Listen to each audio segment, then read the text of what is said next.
Southern California, good afternoon, and welcome to another edition of the SoCal Supreme Sports Show. We have a jam-packed show for you all today, as we have a lot of SoCal sports to get into, such as the Chargers disappointingly losing to the Patriots. But what else is new? There's a well-known fact about that, and it's not a good one for Chargers fans to hear. Can they bounce back against Philadelphia? And the Rams unsurprisingly beat the Texans, but they also got Von Miller as well. Who would have guessed? Holy moly. And the Kings and the Ducks are actually winning? Who would have thought? Can they keep it up, though? And the LA Galaxy and LAFC head into Decision Day with a must-win mentality. Can the Galaxy make the playoffs? Can LAFC somehow sneak in? Can they both sneak in? Who knows? And then San Diego State and UCLA wound up losing, which breaks my heart. But it was such a crappy week in college football when it came to Southern California sports. But it's all good.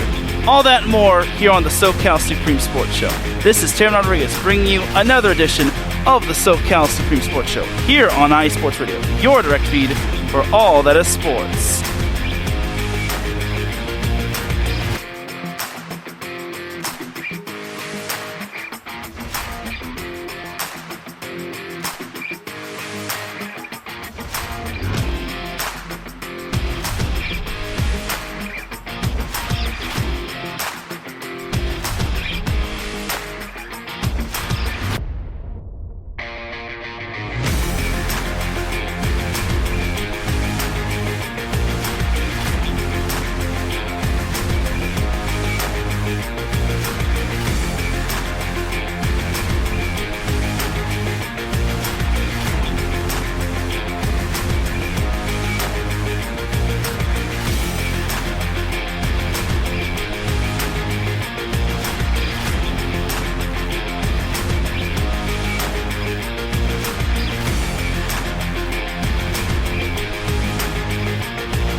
And welcome all to another edition of the SoCal Supreme Sports Show.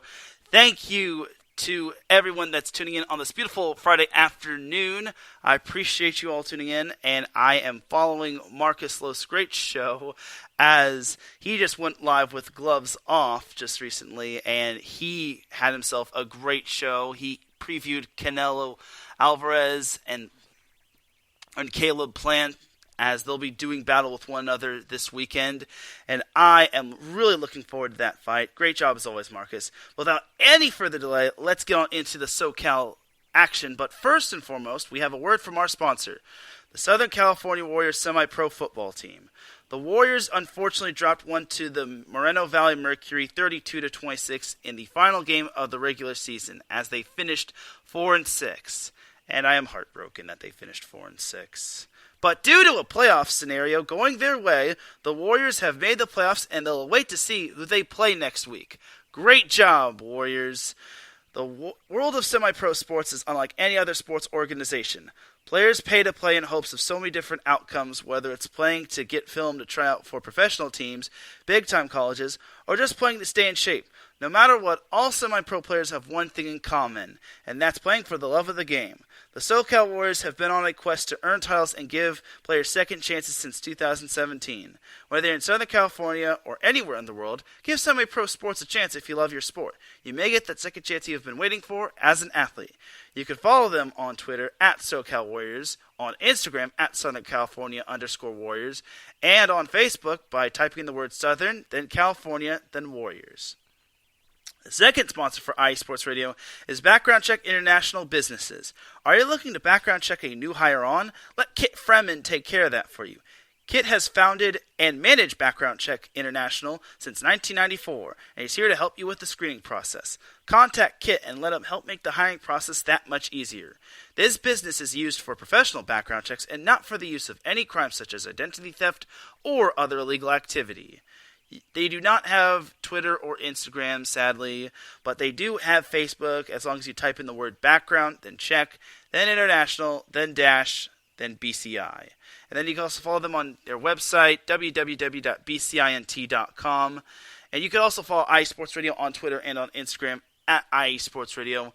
And on Facebook by typing in the word IE, and the word and then sports, and then radio. And then you could join this show by following the live link that the SoCal Supreme Sports Show Twitter account recently retweeted. So thank you to everyone that's currently in the Spreaker chat room as Gina and Larry are going at it. Like, I saw some funny stuff in there, and he says the Clippers need to go to England.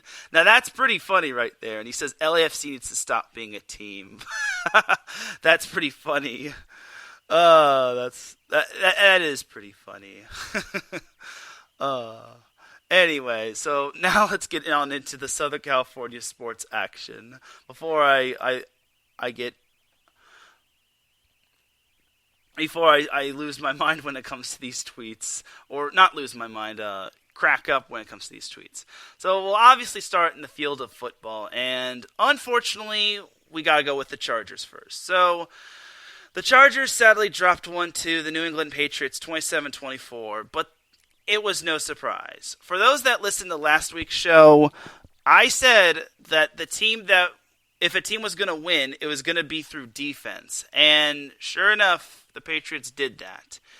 They had a pick six courtesy of Adrian Phillips, and that pretty much iced the game.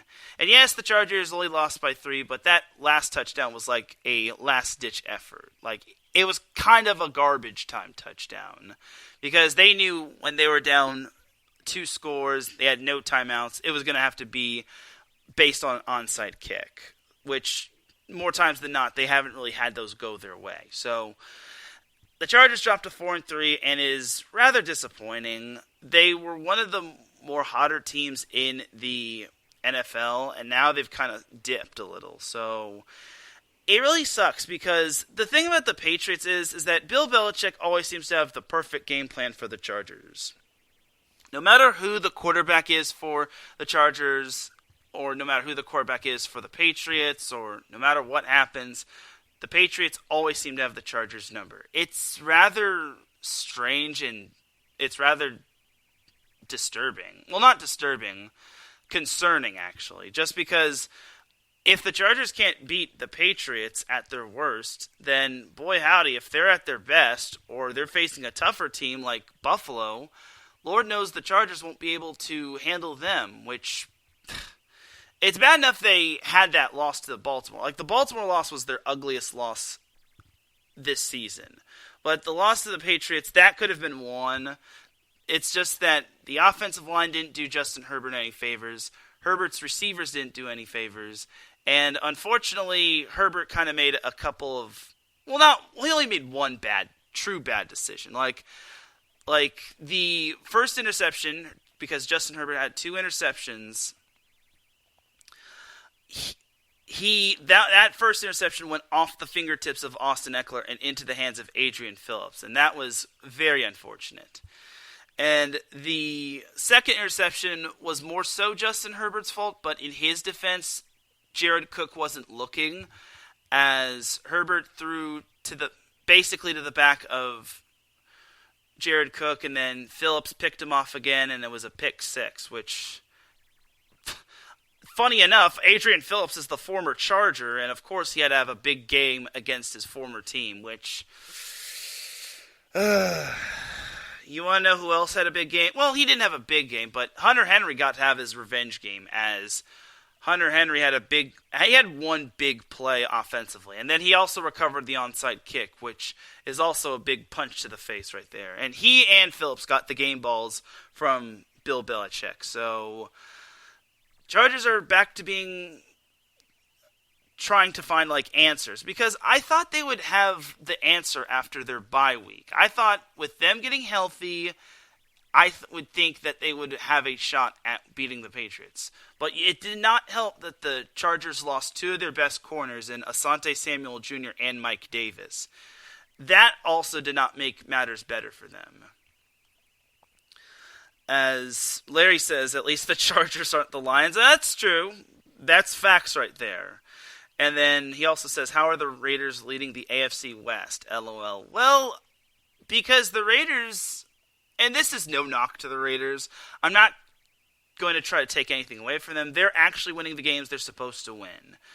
The problem is that they haven't really had too many big-time victories. I mean, they had the win against Baltimore, but that was week 1, and the Ravens could easily be, at worst, 6-1 or 7-1.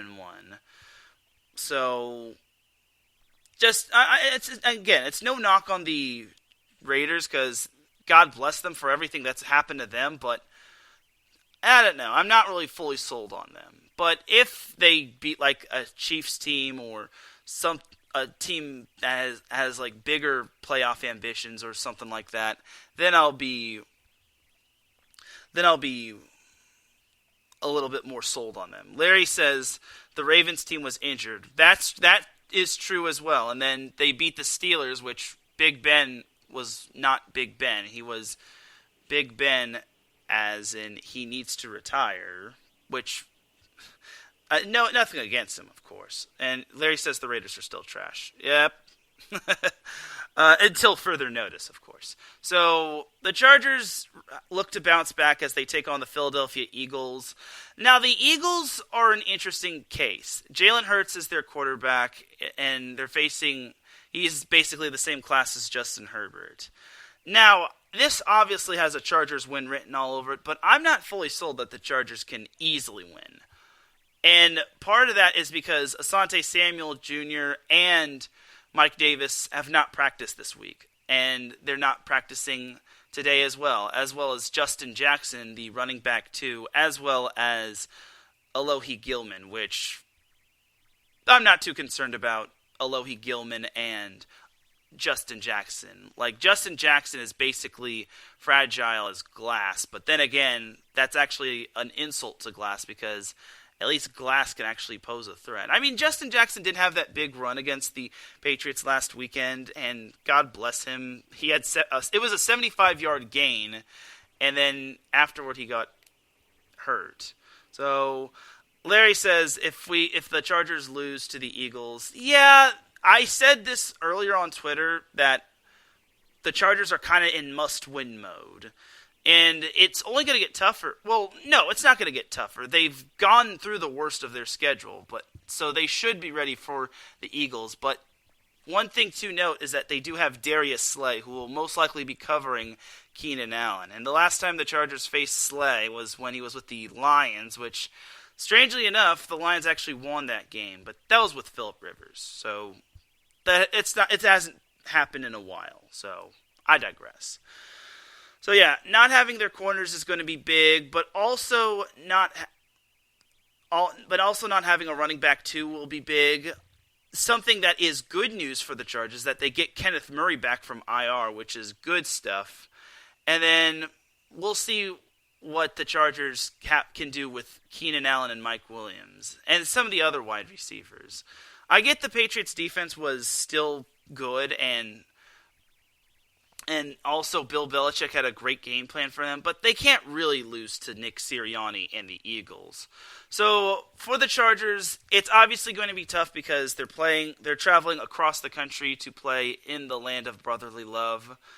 I definitely think the Chargers can win, but I think it'll be a little closer than expected. I have the Chargers winning 28-21. I think it's going to be a grind between the Chargers and the Eagles. I think it's going to be a battle of growing pains between Justin Herbert and Jalen Hurts. I think the Chargers can pull it out, but it won't be easy. Knowing the Chargers, it's probably going to be another grind. And I wouldn't be surprised if the Chargers had to win it off of the leg of Dustin Hopkins, which that's their new kicker. They recently signed him from the Washington football team, which he's actually doing good. But we'll see. But all in all, I have the Chargers winning. But I did have one of my followers tweet out, and he's a Chargers fan. He's like, I don't think the Chargers can win against the Eagles. I have been pessimistic ever since I've been a kid about the Chargers letting me down, etc., etc.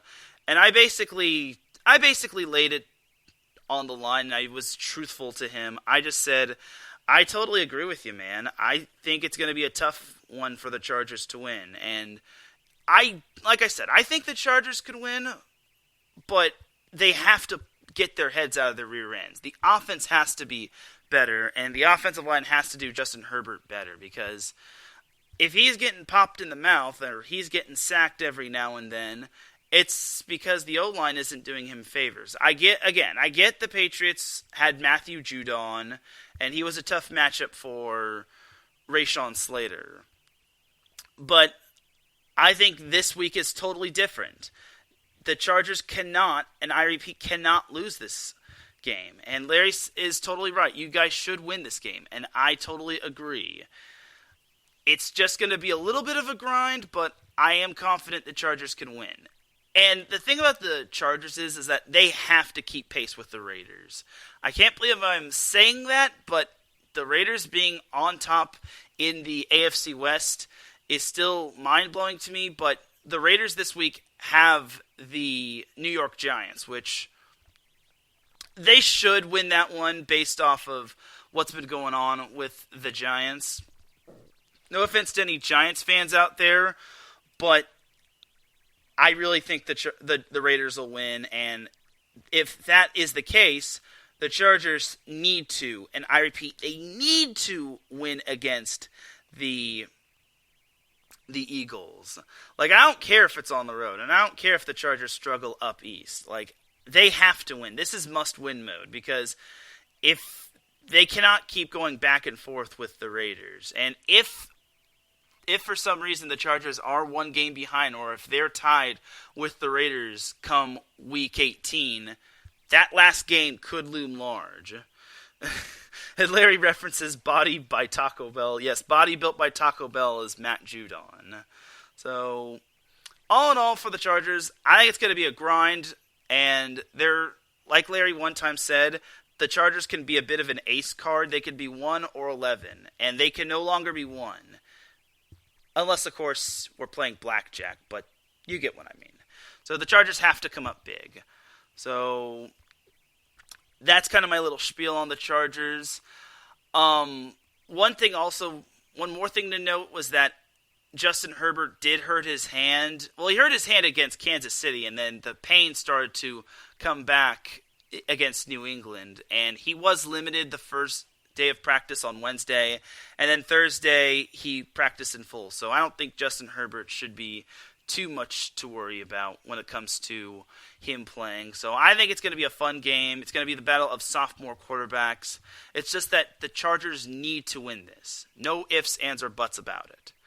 All right, so that's going to do it for the Chargers. Let's go to the Rams. So the Rams unsurprisingly defeated the Houston Texans 38-22.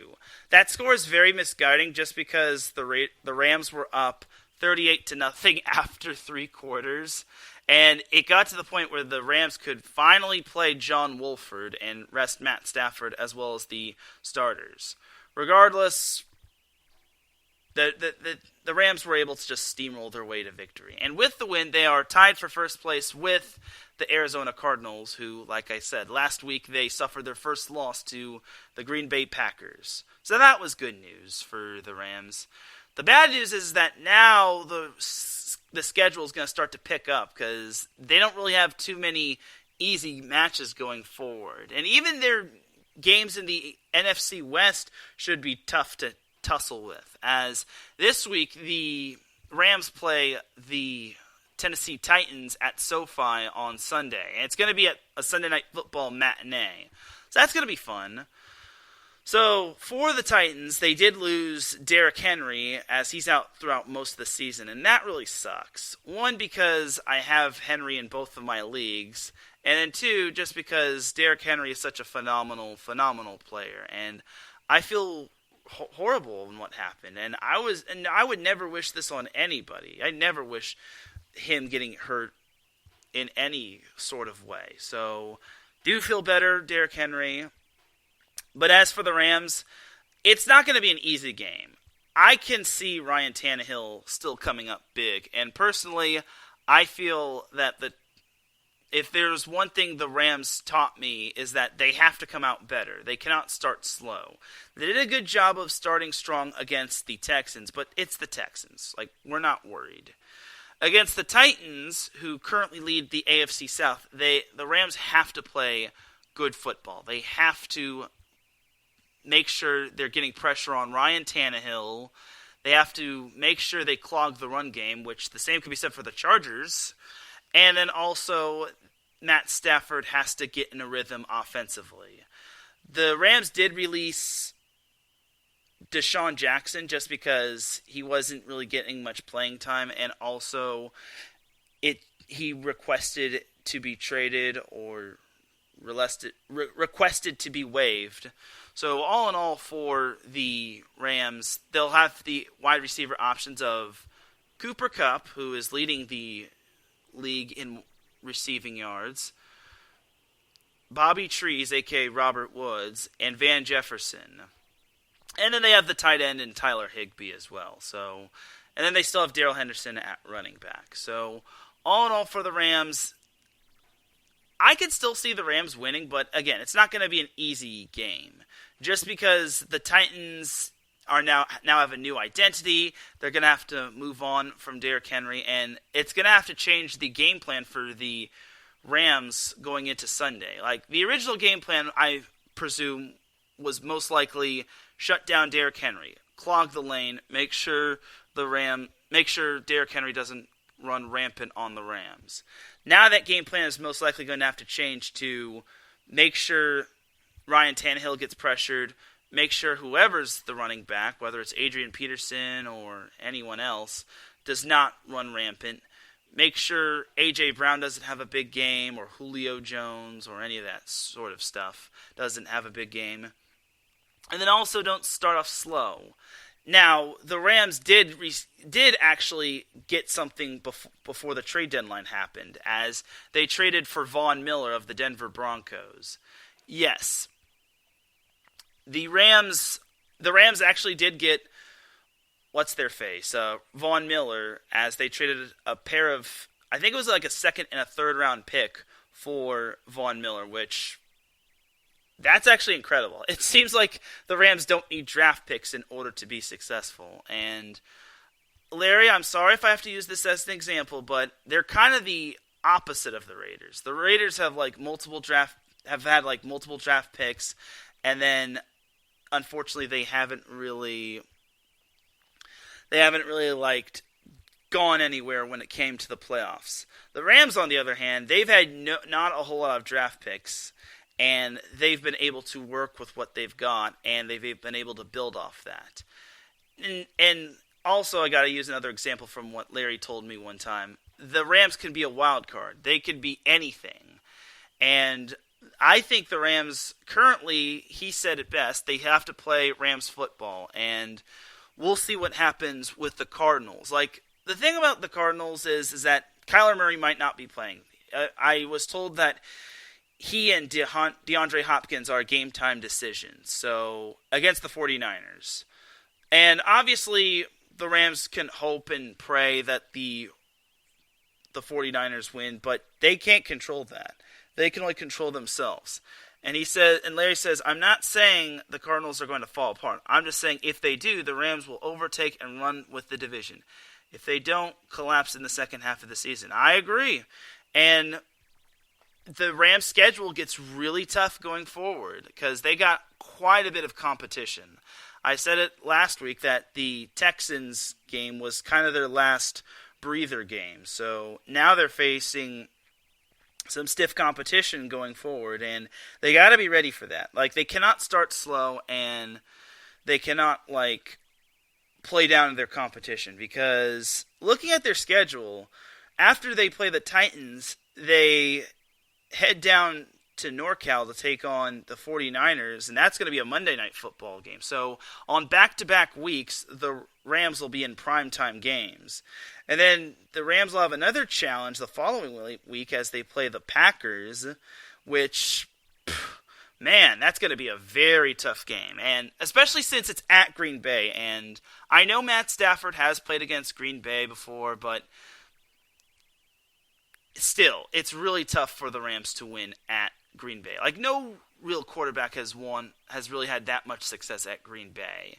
Unless it's Tom Brady, but I digress on that. And then after the Packers, the Rams play the Jaguars, which that's kind of their only breather game. But then the last 4 games are against possible playoff hopefuls, starting with the Cardinals, then the Seahawks, which they'll have Russell Wilson back by then, and then the Vikings, who will most likely be scratching and clawing for a playoff spot, depending on what's happening with them. And then the second to last game, the Rams have the Ravens, and that's going to be a big matchup right there. I think that was one of my lost matchups, considering the Ravens most likely will be vying for possibly the division, if not the whole AFC as well. And then the last game of the season is the 49ers. And Gina says, on the topic of the 49ers, Gina says the Rams will most likely win the NFC.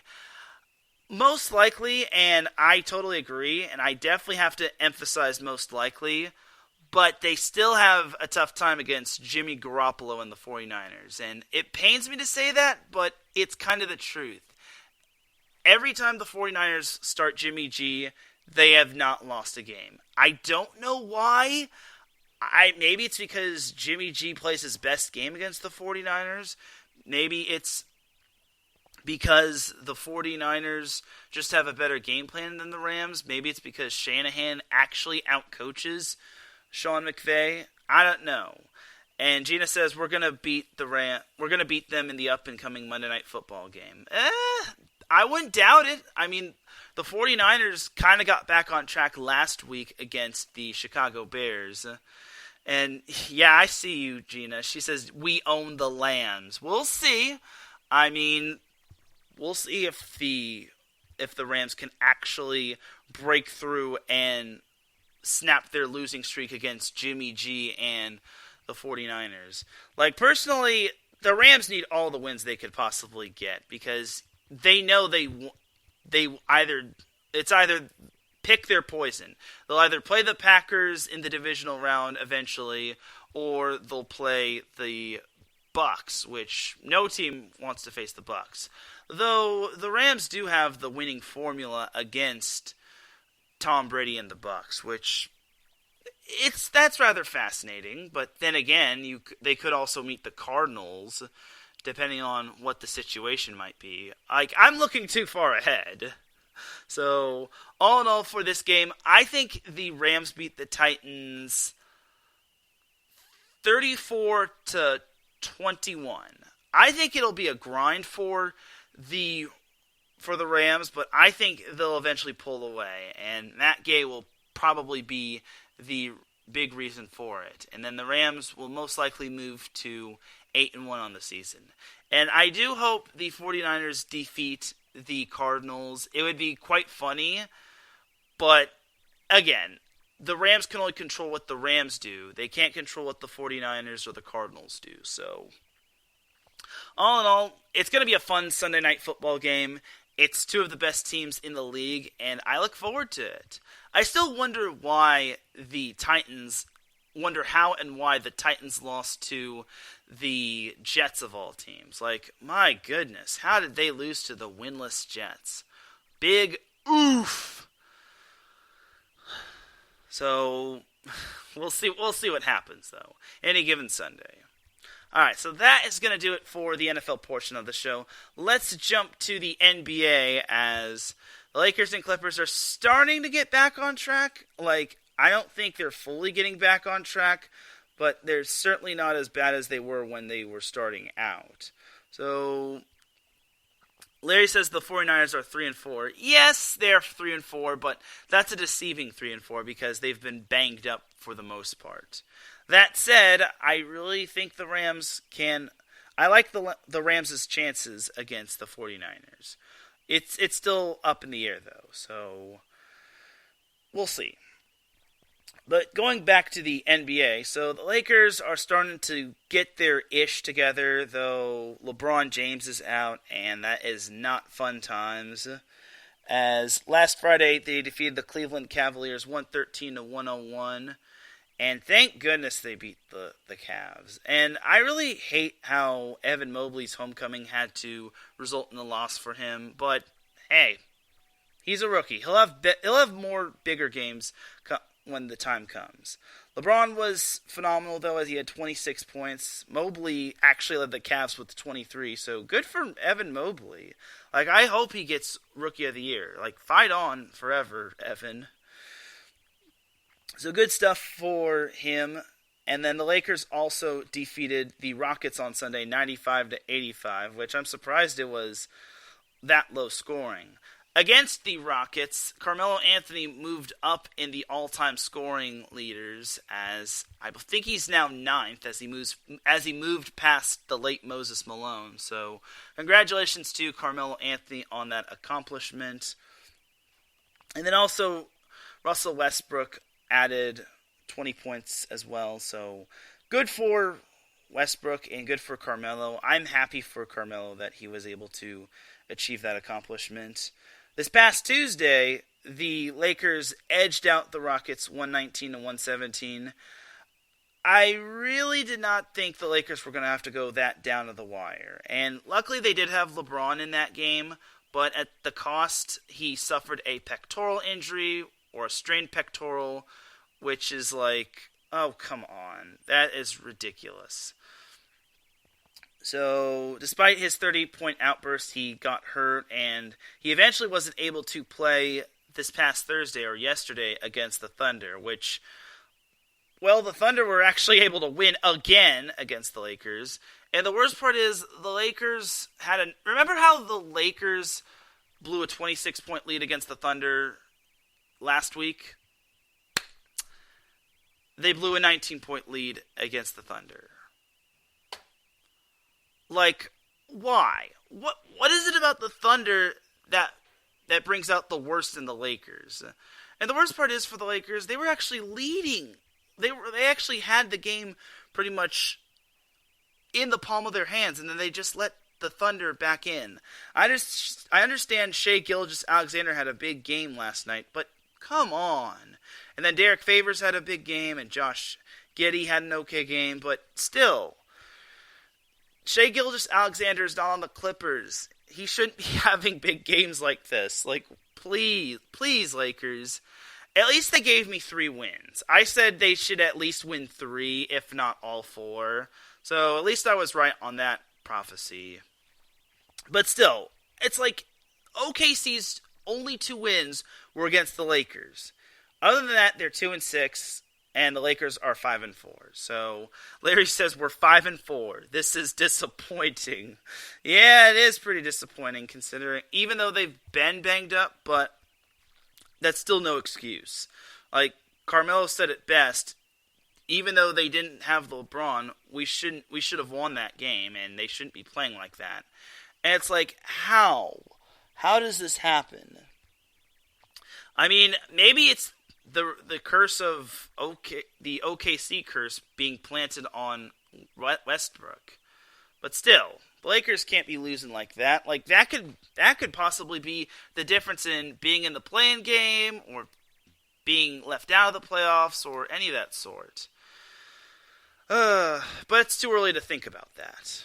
Anyway, so coming up for the Lakers, they hit the road to Portland to take on the Trail Blazers tomorrow, and then on Monday they'll return back home to Staples Center to take on the Charlotte Hornets.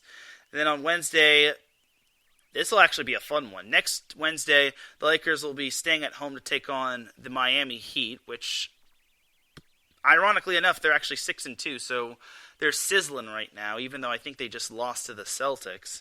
And then next Friday, the Lakers take on the Timberwolves. So by the time the Lakers play next week, they should go at the very least 2-1. If they don't win the Miami game, so be it. But I think they'll at least go 2-1.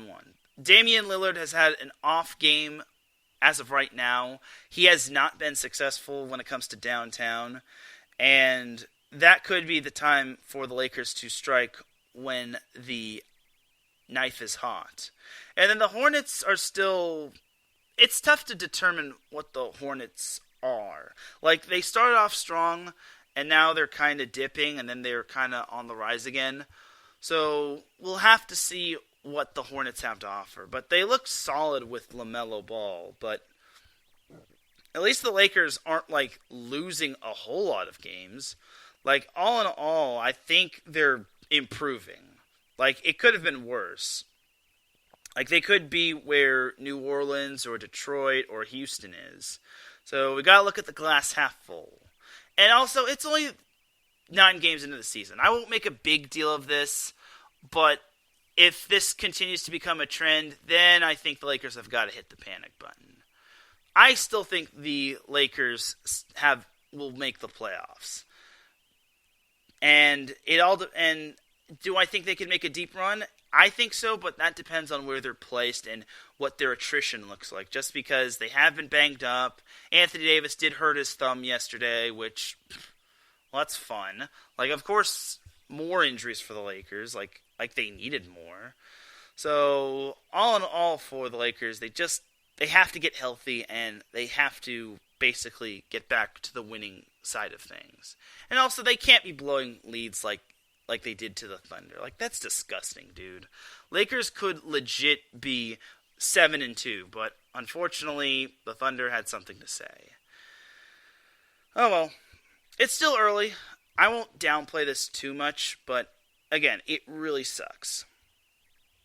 As for the Lakers' baby brother, the Clippers, they managed to get back on track as well as they beat the Trailblazers trounced them. I'm looking at their other matchup against the Trailblazers. The Trailblazers beat the Clippers 111-92, which I said on the SoCal Supreme Sports Show Twitter account, pain. It's like, how do you go from trouncing them by 30 to losing by 19? And Larry says the Hornets are legit. I think so too. I think the Hornets are actually starting to get it together. Against the Thunder, the Clippers edged them 99-94. I was looking at that game and I was like, are the Clippers really going to lose to the Thunder? If so, then I will laugh uproariously. Fortunately for the Clippers, they did not, as they managed to finish the whole game on a 17-4 run. So that was an impressive win for the Clippers, but I still don't understand how the Lakers just struggle against the Thunder. It boggles the mind. And then last Wednesday, the Clippers defeated the Timberwolves 126-115, which that's no surprise. I had no doubt the Clippers would win that one.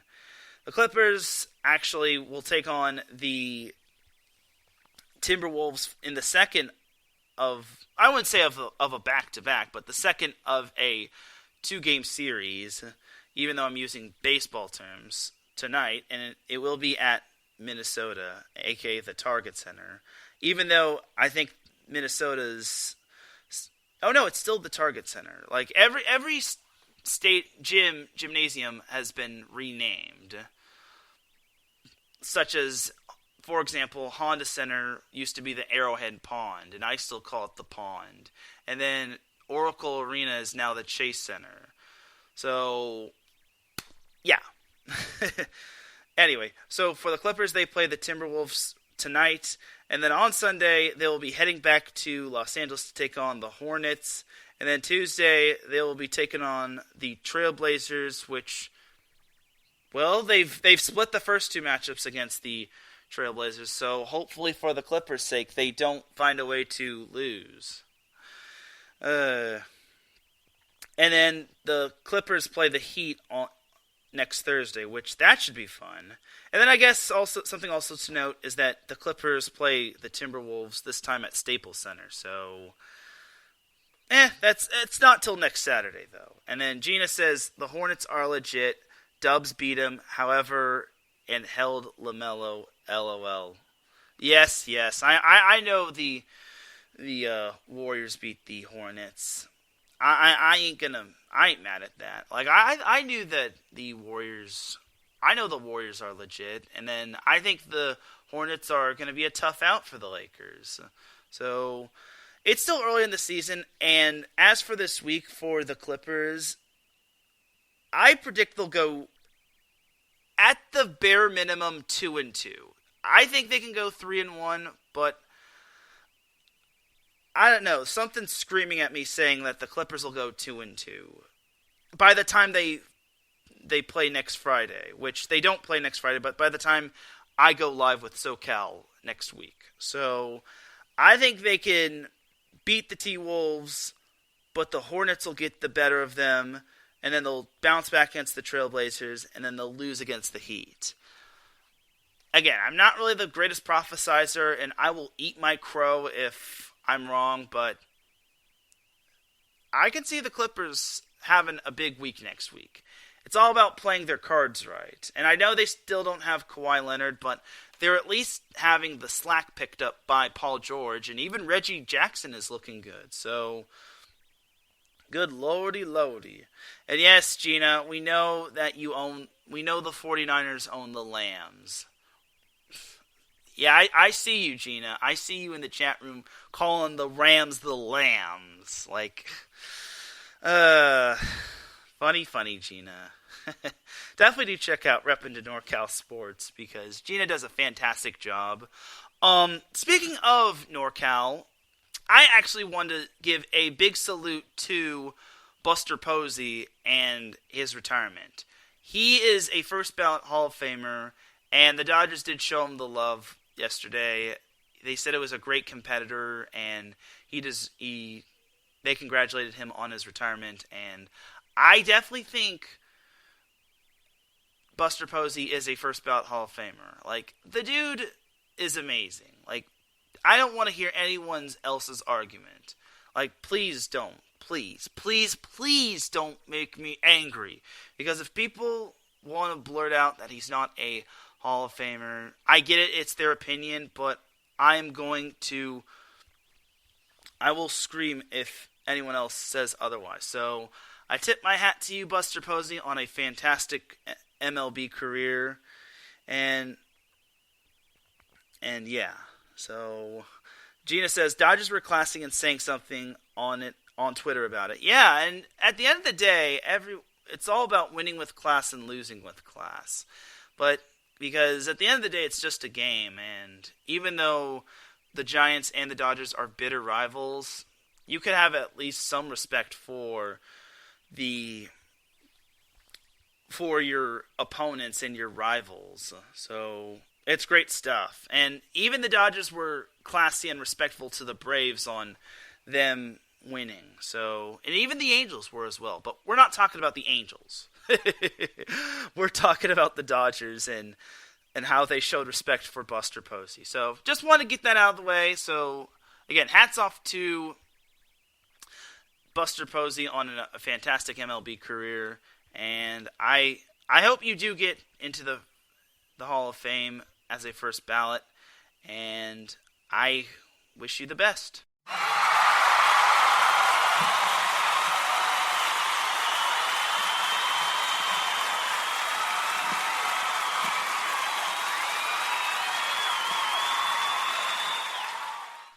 So yeah, I really think Buster Posey is a Hall of Famer, and no one can change my mind. All right, that is over with. Now let's jump on into some MLS action. So this Sunday is decision day for everybody, and boy howdy, it's going to be lit. I really shouldn't use that word, but it is going to be lit. It even got to the point where Wednesday I was watching the Portland Timbers and Real Salt Lake match, and I was like, please, Portland, don't you dare lose against Real Salt Lake. And they didn't. So as for LAFC and the LA Galaxy, the Galaxy have been doing okay. Like last Wednesday, the Galaxy lost to Sporting KC 2-0, and then this past Monday they tied with Seattle 1-1. Keep in mind, Seattle was reeling, and they had not won a game in over a month, so they kind of had the not won a match in over a month bug going on. So the Galaxy have one more game remaining, or one more match remaining, and they take on Minnesota at Dignity Health Sports Park, and that is a 3 p.m. Pacific time start. So for the Galaxy, it's basically win and you're in, because currently at the moment the Galaxy are 7th, and the top 7 teams go to the playoffs. They lead Real Salt Lake by 2 points, and same with LAFC as well. So for the Galaxy, it's that simple. They win and they're in. And I don't know what will happen if they tie, but I can tell you that Real Salt Lake takes on Sporting KC. Now, Sporting KC cannot have the game they had against Austin this past Wednesday. They lost to Austin 3-1, which was very disappointing. It's like, come on now. Can't be losing to that team. An expansion team? What are you doing, dude? Anyway, so for Real Salt Lake, I presume if they lose, then they're out, and then here's the scenario. So if the Galaxy win, they're in. That's a given. If the Galaxy lose and Real Salt Lake wins, then they're in regardless of what happens with LAFC. And then if LAFC wins, Real Salt Lake loses, and the Galaxy lose, then they're in.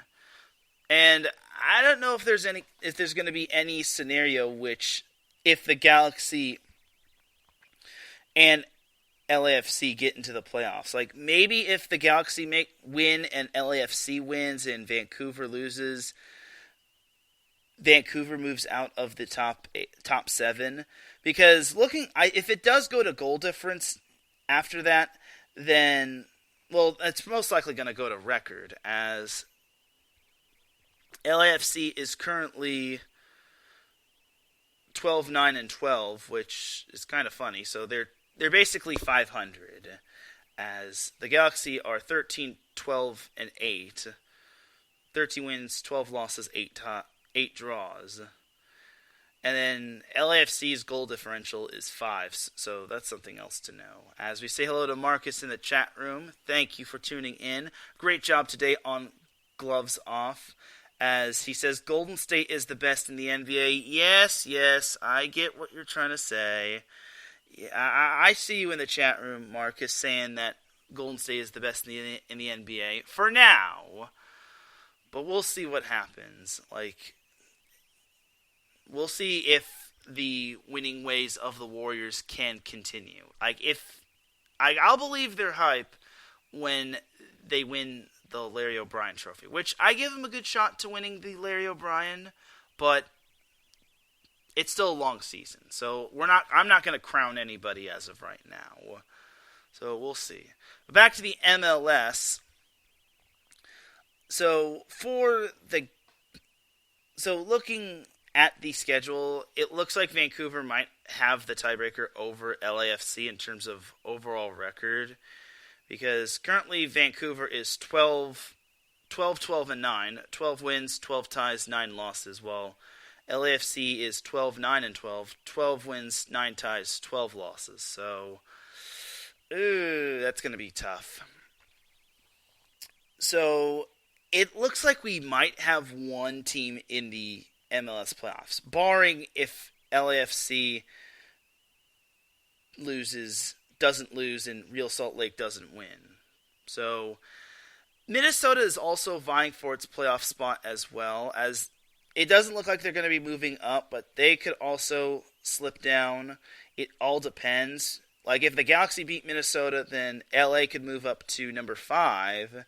And if that were the case, and if Vancouver were to lose to Seattle, which that could possibly happen, even though Seattle is playing like complete dog doo,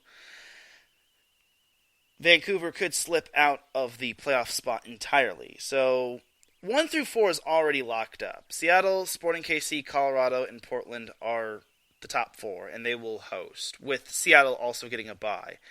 5 through 9 is so up in the air. Like, it's anyone's spot to win or lose. And as for the Galaxy playing Minnesota, I think they can win, but they can't play like they did against Dallas. Like, they did a good job against what's their face against Seattle, but also they could have done a better job in closing out as well. Like, they should have beaten Seattle since Seattle was reeling, but it's unfortunate what happened, but we'll see if the Galaxy can close the deal. The Galaxy have been in the playoff hunt, and they have not been out of... I don't think they've really been out of the top 7 for most of the season. Maybe they've been out of the top 7 a couple times, but not all the time. Like LAFC, on the other hand, they play Colorado at Colorado, and boy howdy, that's going to be a tough one. But you never know what Colorado might do, because maybe they rest their starters for the postseason, because Colorado has locked up a playoff spot. The only reason why I think Colorado could play its starters is if they want to defeat LAFC and hope that Seattle and Sporting KC lose, or if one or the other loses, to the point where Colorado moves up in the Western Conference, because Colorado could get that number 1 seed, because Seattle is currently has 59 points, and Sporting KC and Colorado each have 58. So it's not impossible for Sporting KC or Colorado to get that final or that top spot in that first round bye, but they can't be grasping at straws as well. So again, like I said, teams can control what they can control. For the Galaxy, they control their own destiny, and they know that a win definitely puts them in, and they could climb to as high as the 5th seed in the up-and-coming playoffs. Because if they do manage to face Seattle, I think they can beat Seattle in the postseason. Possibly, because the Galaxy are getting so much better against Seattle every single season, or every single time they're playing. Like the first time, the Sounders spanked them. Then the second time, the Galaxy had a 1-0 lead, and then Seattle came back to win. The third time, the Galaxy went up 1-0, and then Seattle tied it, and then it was a 1-1 draw. So at least the Galaxy are improving in that aspect. I think they match up better against Seattle than against Sporting KC. I think they do not match up well against Sporting KC. Colorado, on the other hand, is another interesting matchup. I think Galaxy don't really match up well against them, but I think Colorado is a very good team. They're definitely on the rise, and who knows, maybe they could have a deep playoff run. It's definitely doable. Like, their record says it all, and the point total says it all. So we'll have to see what happens with LAFC, but this is basically the final chance for LAFC and the LA Galaxy to lock up a playoff spot.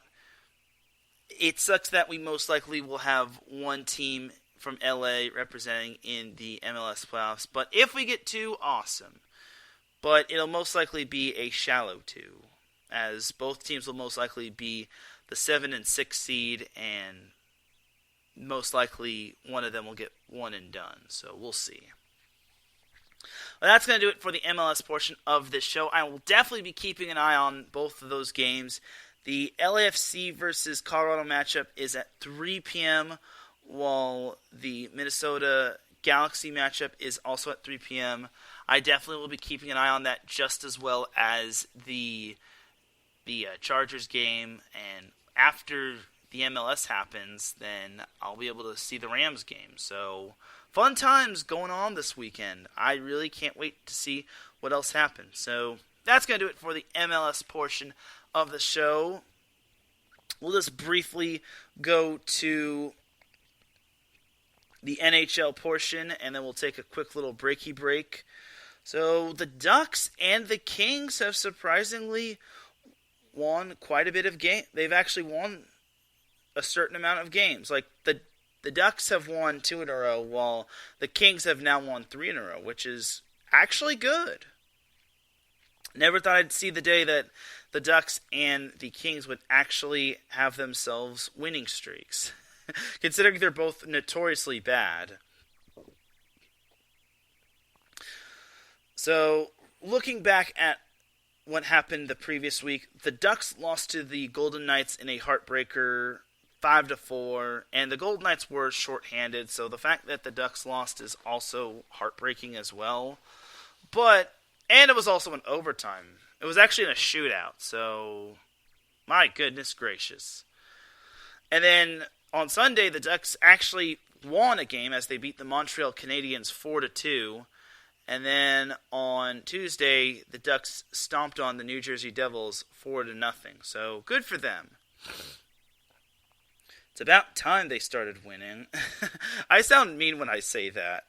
I'm sorry.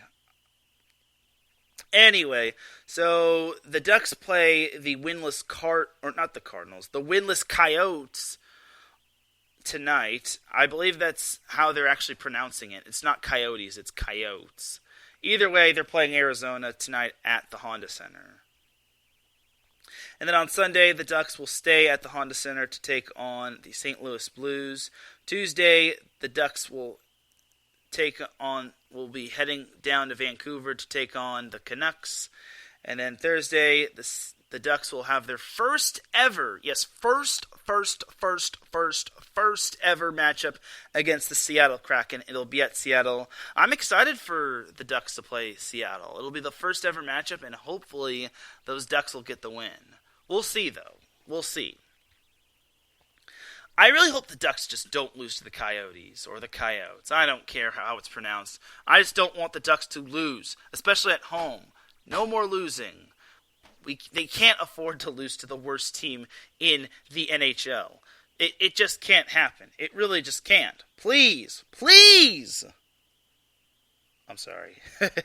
Anyway, so as for the Kings, they actually have won their last 3 games, as last Saturday they defeated the Canadiens 5-2. On Sunday, despite this being a second of a back-to-back, they defeated the Sabres 3-2. And then on Wednesday, the Kings actually got revenge on the St. Louis Blues, despite the Blues defeating them twice the past few weeks, as the Kings beat the Blues in a shootout 3-2. So good for the Kings. They've won 3 in a row. As tonight they take on the New Jersey Devils at Staples Center. Then on Monday, the Kings will head up north to take on the Toronto Maple Leafs. Tuesday, they'll stay up north to take on the Montreal Canadiens. And then Thursday, the Kings will take on the Ottawa Senators. So it's basically like a 3-game trip to Canada. So good job. So good for the Kings.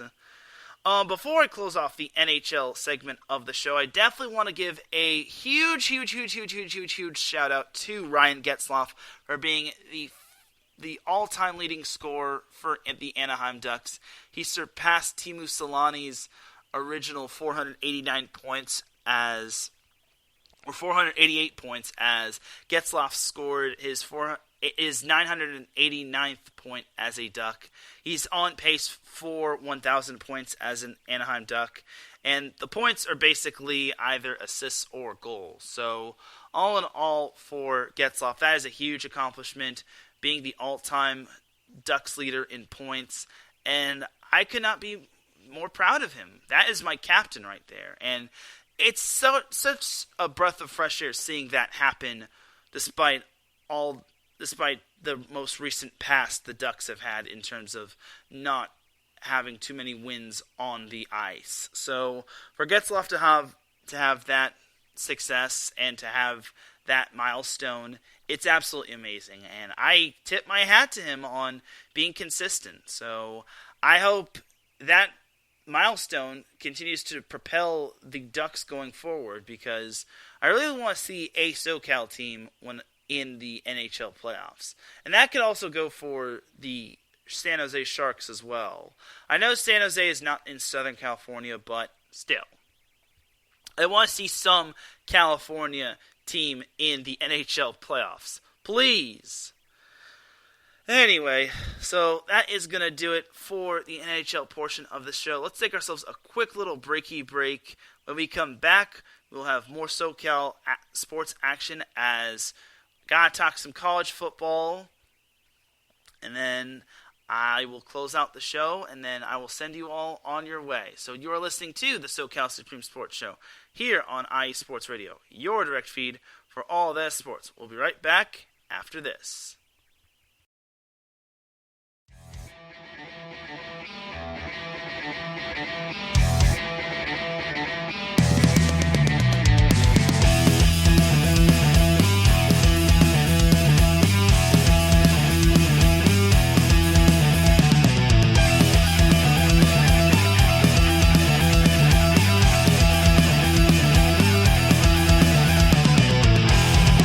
It's IE Sports Radio.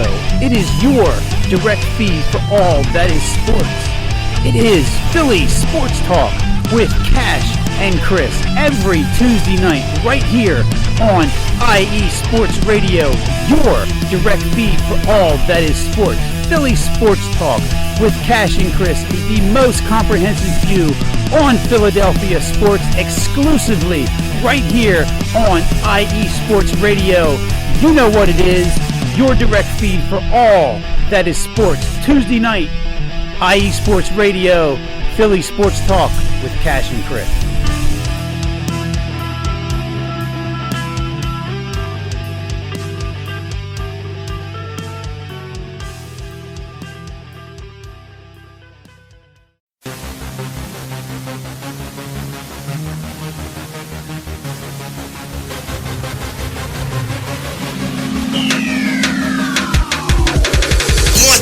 Everybody, this is Teran Rodriguez.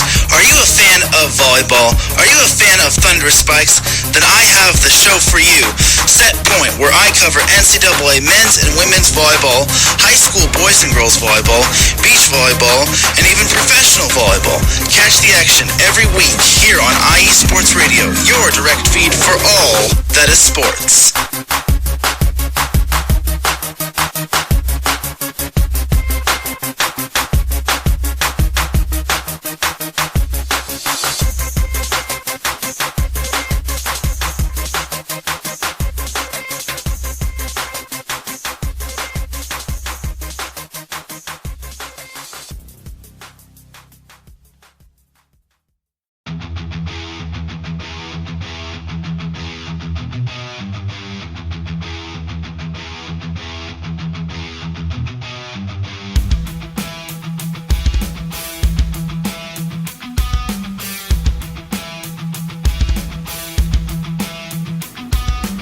What is going on, everybody? This is Ben Matello, the host of the Yinza Report, right here on IE Sports Radio. I'm bringing you the latest in the Steel City, the City of Champions, from the Steelers, the Penguins, the Pirates, as well as the college game with both Penn State and Pitt. You could join me every Tuesday afternoon at 1 o'clock Eastern Standard Time, right here on IE Sports Radio, where I'll be talking about everything from the Steel City, the City of Champions, right here on IE Sports Radio, your direct feed for all that is sports.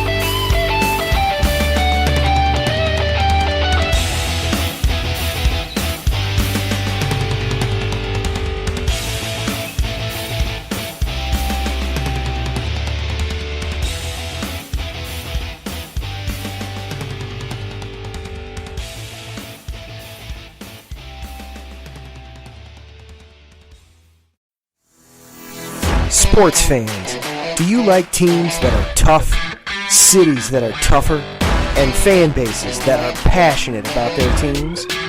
How about teams that are historic and stadiums that are iconic? Then you belong in Chicago, and you need to check out Chi-Town Weekly. Join me, Adam Kernan, every week as we keep up with all things Chicago sports. Bears, Bulls, Blackhawks, Cubs, White Sox. We'll cover them all, plus more. The Windy City is always buzzing, and we'll keep you up on all the big games and major stories. So tune in to Chi-Town Weekly every week right here on IE Sports Radio, your direct feed for all that is sports.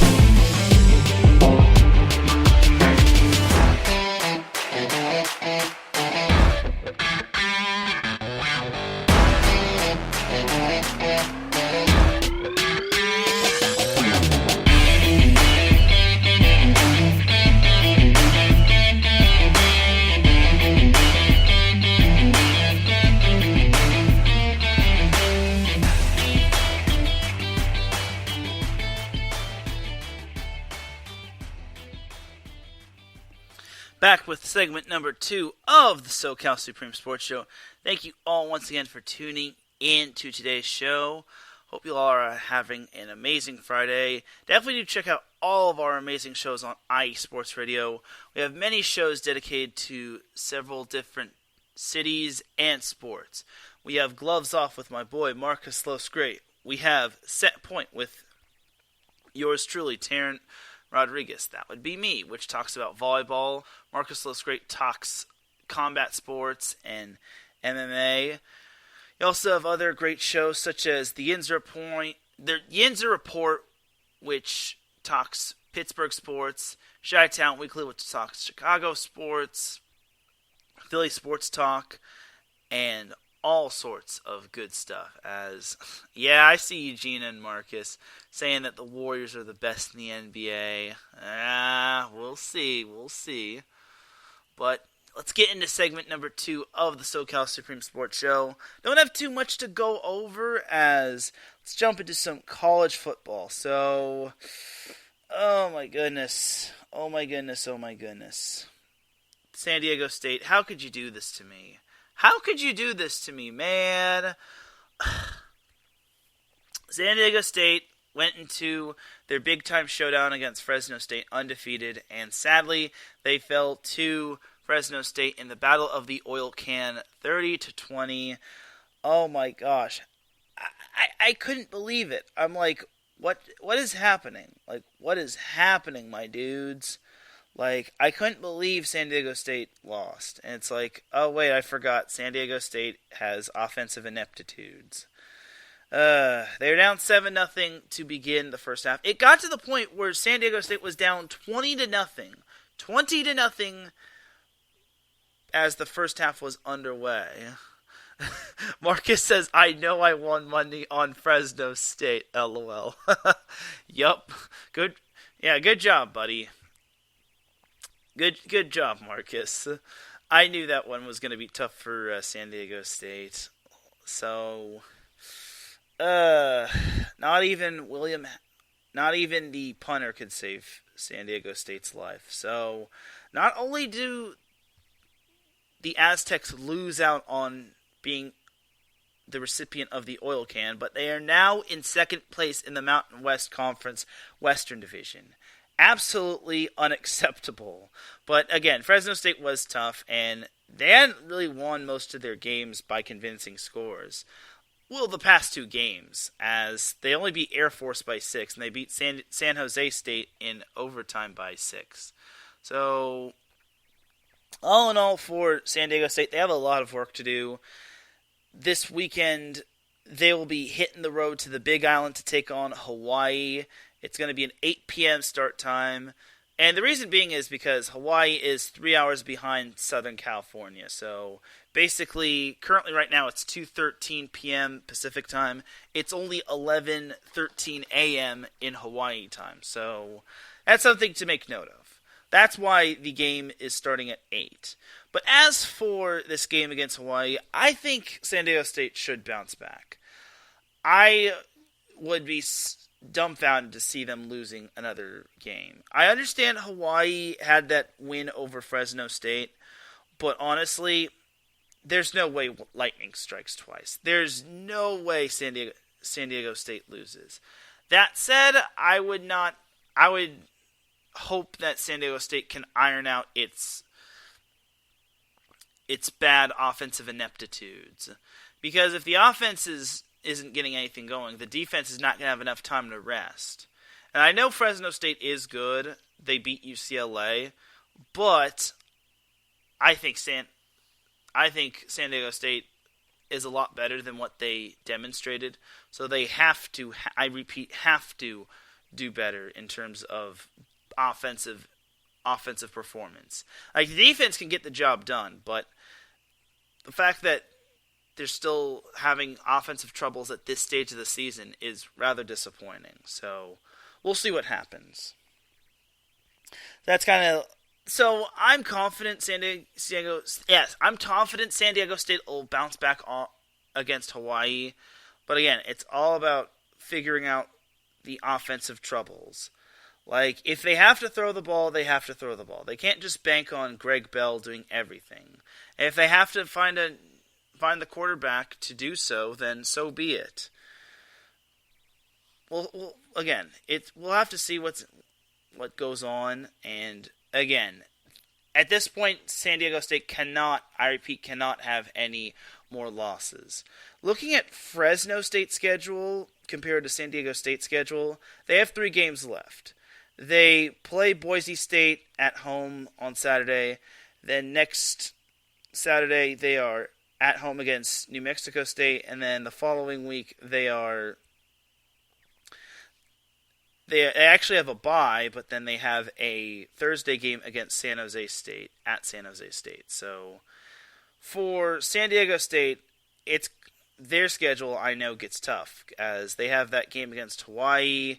Then they have Nevada, which is another tough game.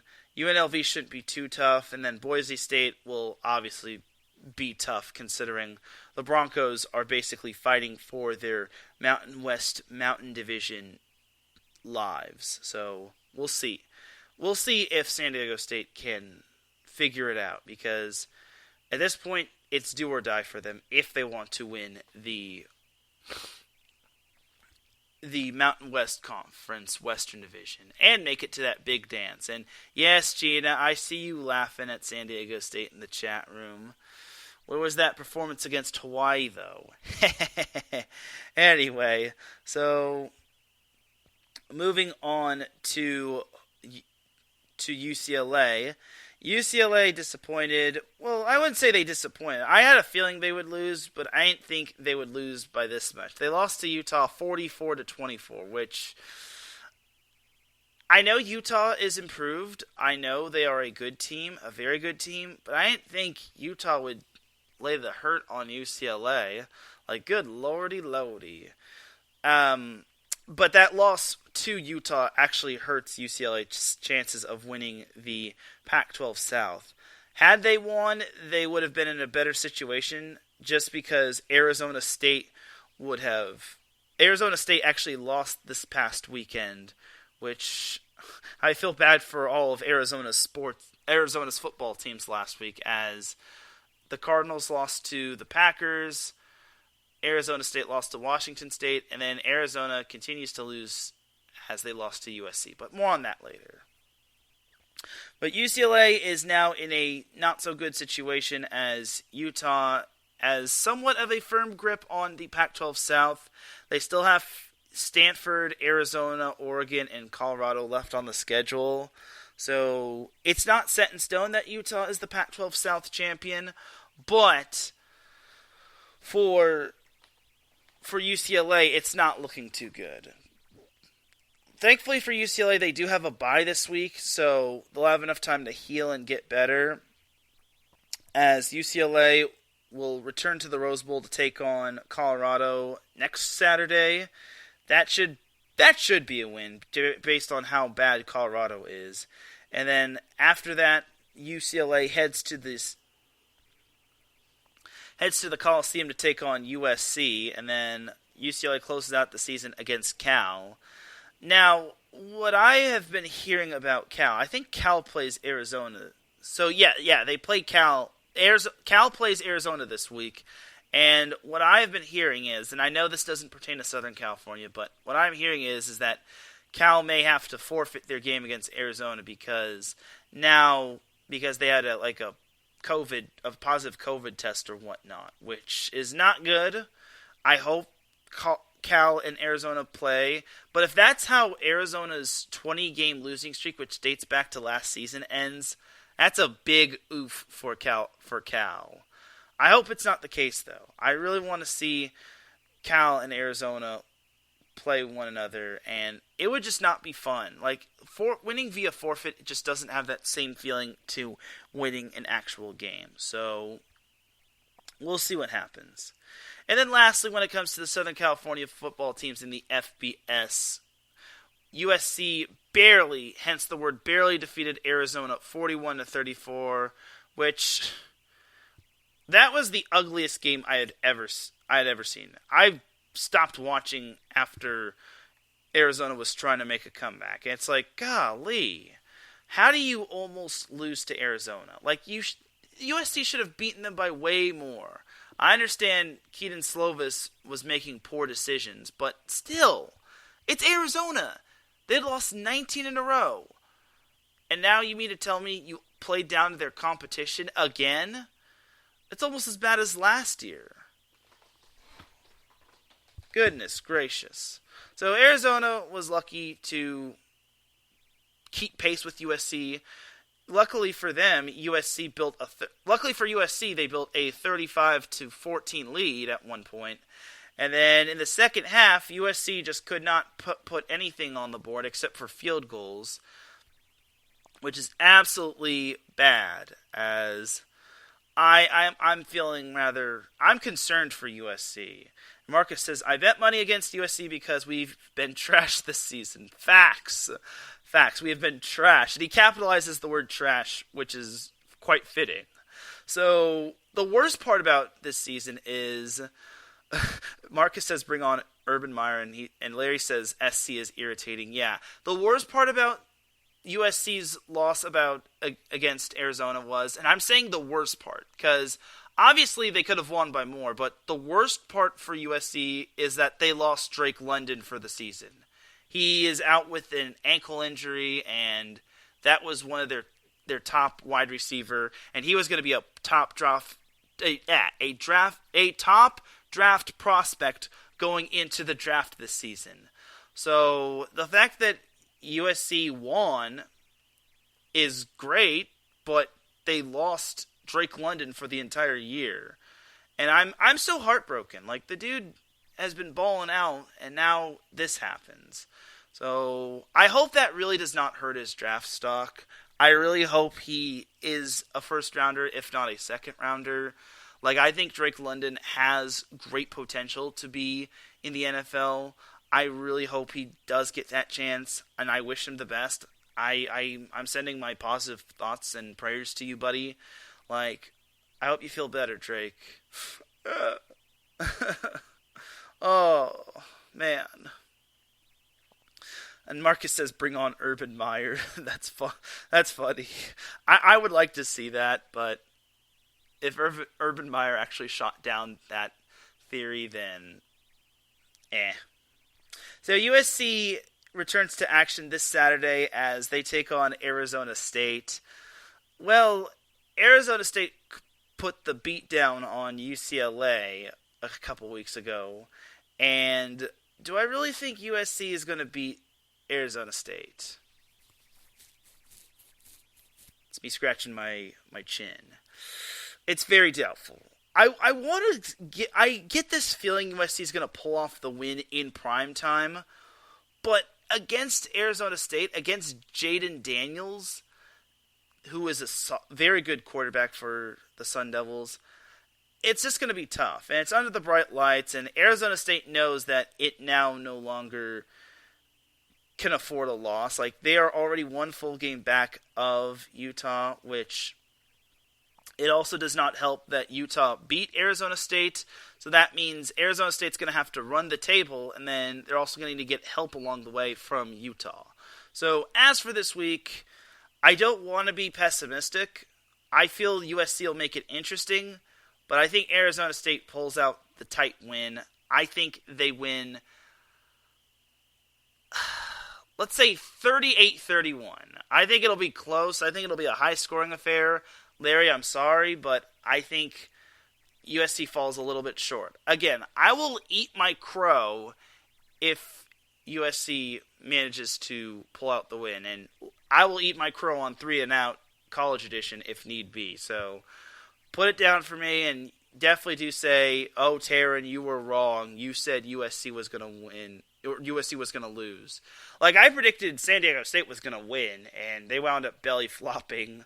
So I'm eating my crow right now when it comes to Fresno State. So it's all in good fun, though. Like, I'm not trying to bet money on this, but still, I think USC could cover because they are 9-point underdogs.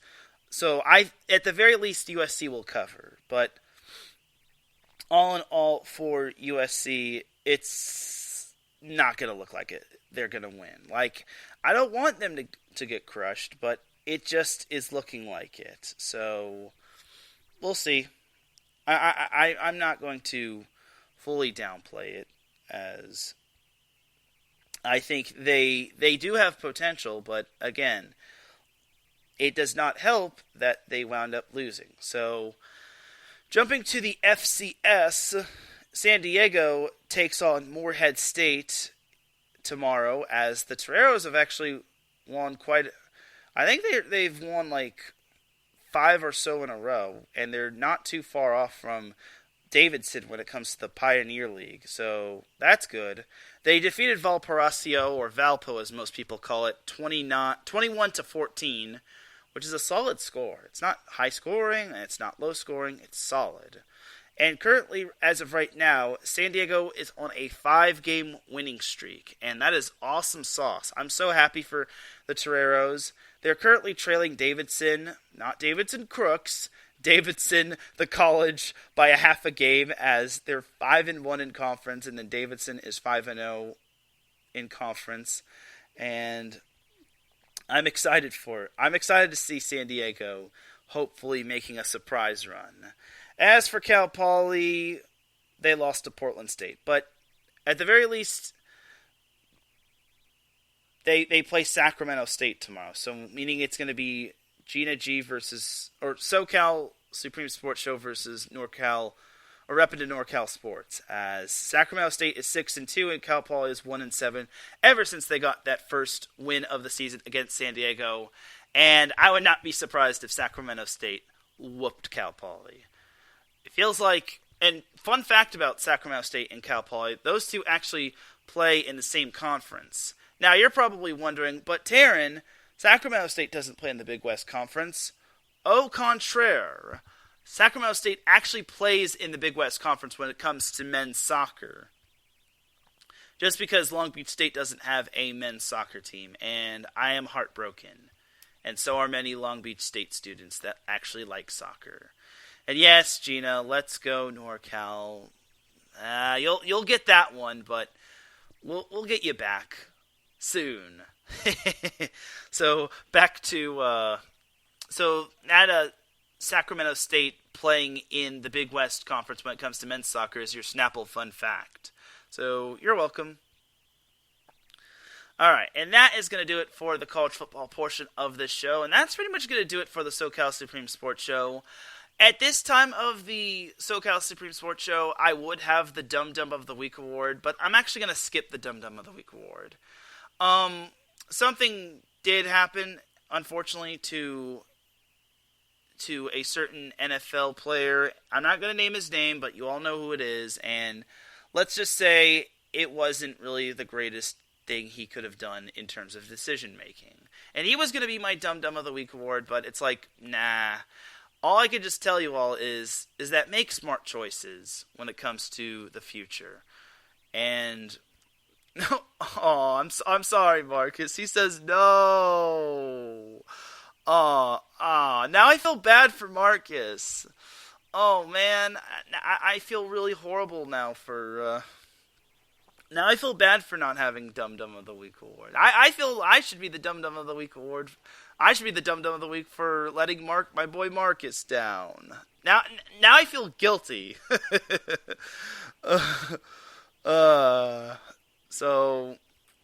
Yeah, but okay, fine, everybody. I'll be this week's Dum Dum of the Week award recipient just because I was thinking with my heart, but not with my brain. I didn't want to put Henry Ruggs. Yes, that is the player that made the poor decision this past week, as the Dum Dum of the Week award. But not only what he did was dumb, it was just illogical and just bad. And now he's basically lost his NFL career for the time being. And Cheetah says she loves the Kawhi left. Yeah, I do too. And back to Henry Ruggs. What he did was just, it wasn't just, like I said, it wasn't just dumb. It was illogical and just, why? why would you do that? Like, why would you get behind the wheel when you are clearly not capable of driving under your certain conditions and basically go 156 miles per hour and then eventually kill a dog and a woman, but mainly a dog. I'm just kidding. Unfortunately, a woman was deceased in the other car, and it is heartbreaking. And my heart goes out to the family of the deceased driver. And all I could say is, Henry Ruggs, I hope this is a lesson for you, and I hope this is a lesson for everybody. Don't be dumb like that. Like, it's one thing to be dumb, but it's one thing to also be illogical. Like, you have to use logic when it comes to things like that.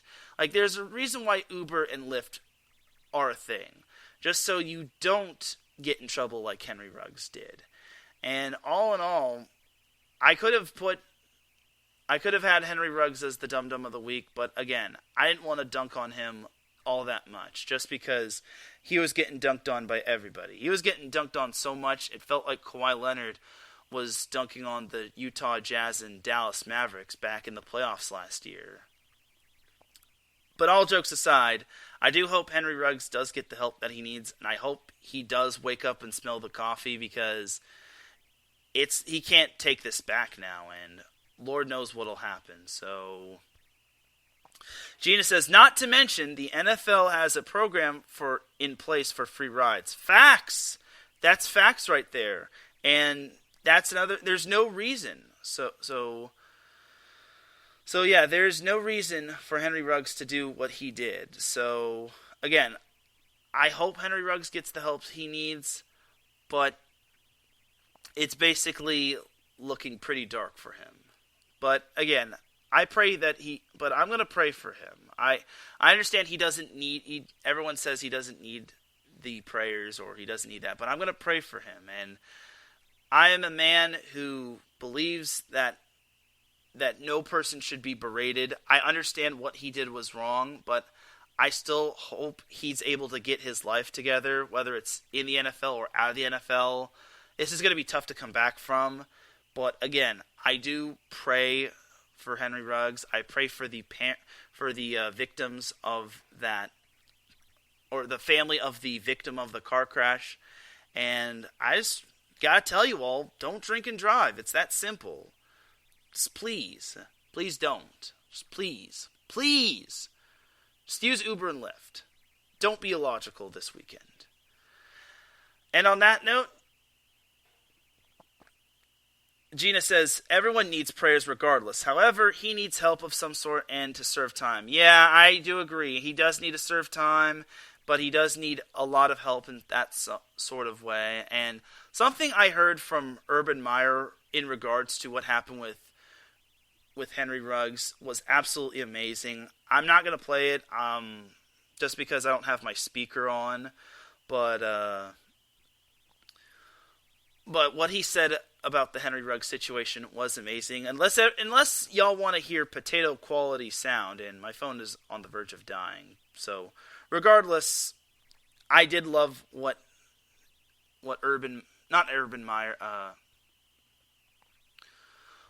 the Alabama head coach said about Henry Ruggs when it came to this situation, as it was really heartwarming, and what he said was he couldn't have said it any better. So I give props to Nick Saban for what he said. So now on that note, I'm rambling, and that's going to do it for the SoCal Supreme Sports Show. Without any further delay, let's get on out of here, because we got some more shows coming up, and I got to get ready for work. Yiddig! Thank you all once again for tuning into the SoCal Supreme Sports Show. I appreciate everybody tuning in. Thank you to the live chat for tuning in. Marcus, Close Grades, Gina G, and Larry B for tuning in. I appreciate y'all for your support. I appreciate everybody that listened in. If you listen live, I appreciate you. If you listen on the playback, I appreciate you. If you listen at any point of the day, I greatly greatly appreciate you. Thank you, Gina. She says, great show as always, Teran. Never disappoint. I definitely appreciate that. And thank you to everyone who has supported IE Sports Radio, especially our sponsors, Background Check International Businesses and the SoCal Warriors. We definitely appreciate your support because without you, we wouldn't be nothing. Or we wouldn't be anything. Regardless, for everyone here at IE Sports Radio, this is Teran Rodriguez signing off. You all have yourselves a great weekend.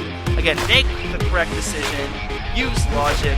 Don't do anything stupid. And I will see you all Monday for second. You all have yourselves a great weekend. Take care of your mentals. Take care of your bodies. And remember, SoCal is for SoCal. Peace!